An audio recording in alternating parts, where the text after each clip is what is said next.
নমস্কাৰ, এটা ইতিবাচক খবৰ। মুখ্যমন্ত্ৰী ডক্টৰ হিমন্ত বিশ্ব শৰ্মাৰ চৰকাৰৰ চতুৰ্থ বৰ্ষপূৰ্তিত ৰাজ্যবাসীলৈ কেইবাটাও উপহাৰ। গুৱাহাটী মহানগৰীতো পাইপেৰে এতিয়াৰে পৰা উপলব্ধ হ'ব ৰন্ধন গেছ। গুৱাহাটীৰ 101টা পৰিয়ালে আজিৰে পৰা লাভ কৰিব এই সুবিধা।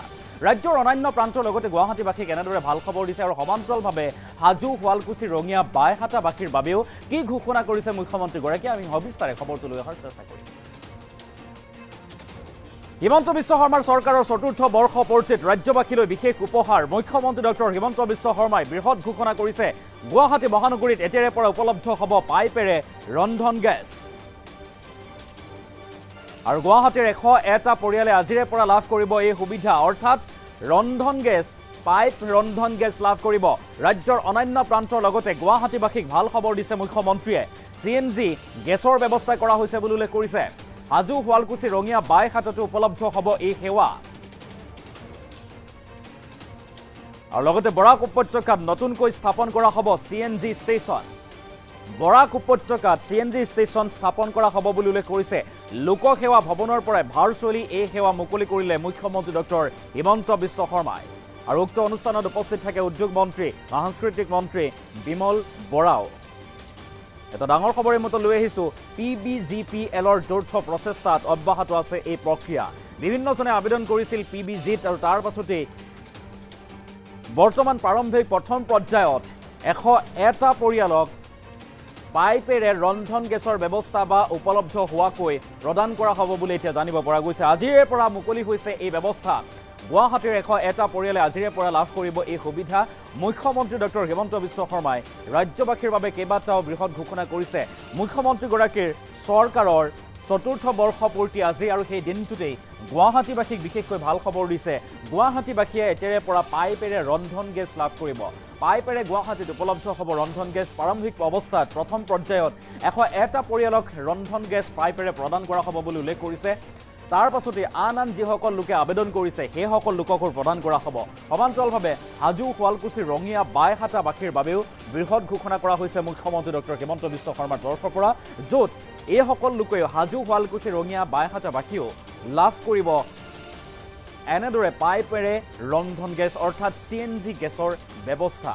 মুখ্যমন্ত্ৰীগৰাকীয়ে কি কৈছিল, কেনেদৰে ঘোষণা কৰিছিল, মন্তব্য আছে, মন্তব্য আগবঢ়াইছোঁ। গুৱাহাটী মহানগৰীত আনুষ্ঠানিকভাৱে প্ৰাকৃতিক গেছ যোগান, পাইপ নেচাৰেল গেছ ছাপ্লাইৰ আজি আমি শুভ উদ্বোধন কৰিছোঁ। বৰাক উপত্যকাৰ শিলচৰত সেই উপত্যকাটোৰ প্ৰথম CNG ষ্টেচনটো আজি উদ্বোধন হৈছে। আৰু গুৱাহাটীৰ নিচেই কাষৰত থকা বাইহাটা, চাৰিআলি, হাজো, শুৱালকুছি আৰু ৰঙিয়াতো গেছ যোগানৰ যি প্ৰাৰম্ভিক কাম কাজ তাক আজি আৰম্ভ কৰা হৈছে। মনোজ বৰুৱা ডাঙৰীয়াই ইতিমধ্যে আমাক জনাইছে যে ভাৰত চৰকাৰে এটা স্বচ্ছ নিবিদা প্ৰক্ৰিয়াৰ জৰিয়তে অসম ৰাজ্যত চিটি গেছ যোগানৰ এটা প্ৰক্ৰিয়া আৰম্ভ কৰিছিলে।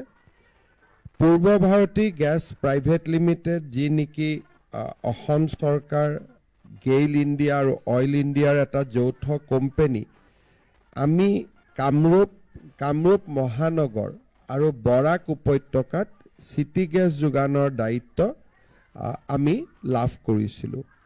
আৰু এই গোটেই প্ৰকল্পটোৰ বাবে পূৰ্ব ভাৰতী গেছ প্ৰাইভেট লিমিটেডে প্ৰায় 3000 কোটি টকা ব্যয় কৰিব। অসমৰ আন অঞ্চলসমূহো তেনেকৈ আন প্ৰতিষ্ঠানসমূহে লাভ কৰিছে আৰু তেওঁলোকেও নিজস্ব গতিৰে এই আঁচনি ৰূপায়ণৰ ক্ষেত্ৰত আগবাঢ়িছে। কিন্তু আমি অত্যন্ত আনন্দিত যে আমাৰ যদি ইমিডিয়েট কম্পিটিটৰ বুলি ক'ব যাওঁ, তেতিয়াহ'লে আন জাগাত আদানী গেছ প্ৰাইভেট লিমিটেডে নিবিদা পাইছিলে, আমি এটা অঞ্চলত পাইছিলোঁ। কিন্তু আজি আমি প্ৰাইভেট কোম্পানীতকৈ আগতে, আমাৰ এইটো এটা চৰকাৰী কোম্পানী, আমাৰ এক্সিকিউশ্যন বহুত আগত হৈছে আৰু আজি আমি আনুষ্ঠানিকভাৱে গুৱাহাটীত কানেকশ্যন দিবলৈ সক্ষম হৈছোঁ। গতিকে ই আমাৰ এফিচিয়েঞ্চিক ৰিফ্লেক্ট কৰে, ই আমাৰ পাৰদৰ্শিতাক ৰিফ্লেক্ট কৰে, আৰু মই ভাবোঁ যে এই ধৰণৰ প্ৰতিযোগিতাত পূৰ্ব ভাৰতী গেছ প্ৰাইভেট লিমিটেডে যি এটা বিশাল পদক্ষেপ আগবঢ়াইছে, সি আমাৰ ভৱিষ্যতৰ দিনবিলাকত এই কোম্পানীটো যে বহুত আগবাঢ়ি যাব তাৰ এক শুভ আৰম্ভণি বুলিও আমি ক'ব পাৰোঁ। এটা গুৱাহাটীত গেছ পাইপলাইন লে কৰা ইমান সহজ নাছিলে, এটা প্ৰত্যাহ্বানমূলক কাম আছিলে। বিশেষকৈ আমি গুৱাহাটীৰ পানী যোগানৰ সময়ত গেছ পানীৰ পাইপ লে কৰোঁতে কিমান সমস্যাৰ সন্মুখীন হওঁ আমি তাক জানো।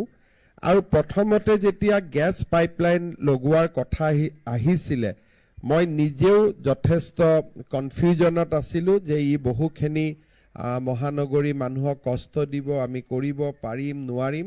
কিন্তু পূৰ্ব ভাৰতী গেছ প্ৰাইভেট লিমিটেডে নিজৰ কাম অত্যন্ত দক্ষতাৰে সৈতে কৰাৰ বাবে আমাৰ গুৱাহাটীত মানুহৰো ৰিচেণ্টমেণ্ট বহুত বেছি হোৱা নাছিল, আৰু আমি খুব স্মুথলি এই কামটো আগবঢ়াই লৈ যাব পাৰিছিলোঁ।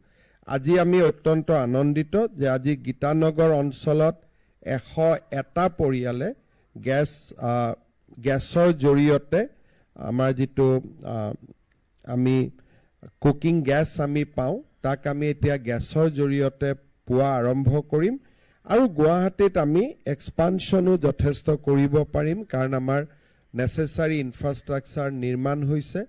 LPGতকৈ ই বহু পৰিমাণে সহজ হ'ব, ঘৰতে আমি পাম। আৰু মই গুৱাহাটীবাসী ৰাইজক অনুৰোধ কৰিম যে আপোনালোকে যিমান পাৰে আমাৰ PBGLত ছাবস্ক্ৰিপশ্যন কৰক, যাতে আমি পাইপ কুকিং গেছ আমি নিজৰ ঘৰতে লাভ কৰিব পাৰোঁ। ই ছেভ হয়, দ্বিতীয়তে ই ইকনমিও হয়, দুইটা ক্ষেত্ৰৰে আমি সুবিধা পাম। গেছৰো আমাৰ অভাৱ নাই, কাৰণ ভাৰত চৰকাৰ বিশেষকৈ প্ৰধানমন্ত্ৰী ডাঙৰীয়াৰ উদ্যোগত আমাৰ গেছ গ্ৰিড ইতিমধ্যে স্থাপন হৈছে। গতিকে গেছ গ্ৰিডত আমাৰ যথেষ্ট গেছ থাকে, গতিকে আমাৰ গেছৰ কোনো অভাৱ নাই। আৰু তাৰ লগে লগে আনুষংগিক ইনফ্ৰাষ্ট্ৰাকচাৰো পূৰ্ব ভাৰতী গেছ প্ৰাইভেট লিমিটেডে বনাই সম্পূৰ্ণ কৰিছে। গতিকে মই ভাবোঁ যে আমি সকলোৱে ইয়াক সমৰ্থন কৰিব লাগে, আৰু লাহে লাহে LPG চিলিণ্ডাৰৰ জেগাত আমি গেছ পাইপলাইনৰ জৰিয়তে গেছ লোৱাৰ বাবে আমি আগবাঢ়ি যাব লাগে। বৰাক উপত্যকাত আজি আমাৰ CNG এটা ষ্টেচন আমি আৰম্ভ কৰিছোঁ। দিল্লী বা আন অঞ্চলত CNG বহুদিন আগতে হৈছিলে, কিন্তু আমি কিছু পিছ পৰি আছিলোঁ। আজি অসমত প্ৰায় 23টা CNG ষ্টেচন হ'ব পাৰিছে, আৰু CNGত আমাৰ বিশেষকৈ আমি যদি চাব যাওঁ, বহুবিলাক ভেহিকেল বিশেষকৈ যোনে এটা নিৰ্দিষ্ট এৰিয়াৰ ভিতৰতে পৰিচালনা কৰে, তেওঁলোকে CNG ভেহিকেলক ক্ৰয় কৰিছে। কিন্তু এজন মানুহে যদি গুৱাহাটীত CNG ভৰাই ডিব্ৰুগড়লৈকে যাব লাগে, তেতিয়াহ'লে মই ভাবোঁ CNG ইনফ্ৰাষ্ট্ৰাকচাৰ আৰু দ্ৰুত গতিত বাঢ়িব লাগিব। আৰু সেইকাৰণে আমাৰ অন্ততঃ নেশ্যনেল হাইৱেটোক আমি যদি এবাৰ CNG দি কাভাৰ কৰিব পাৰোঁ, আৰু গুৱাহাটীতো যদি আমি যথেষ্ট CNG ষ্টেচন লগাব পাৰোঁ, তেতিয়াহ'লে আমি আমাৰ এয়াৰ কোৱালিটি ইণ্ডেক্স যিটো AQI বুলি কয়, তাক আমি মেইনটেইন কৰাত বহুতখিনি সুবিধা পাম। মই এই ক্ষেত্ৰত PBGLক অভিনন্দন জনাম যে বৰাক ভেলীত আজি আৰম্ভ কৰিছোঁ। শিলচৰত হাইলাকান্দি আৰু শ্ৰীভূমিতো হ'ব, কিন্তু আমি খুব ইণ্টেনচিভলি যিমান পাৰোঁ আৰু বেছিকৈ CNG ষ্টেচন স্থাপন কৰাৰ কামত আমি আগবাঢ়িব লাগে।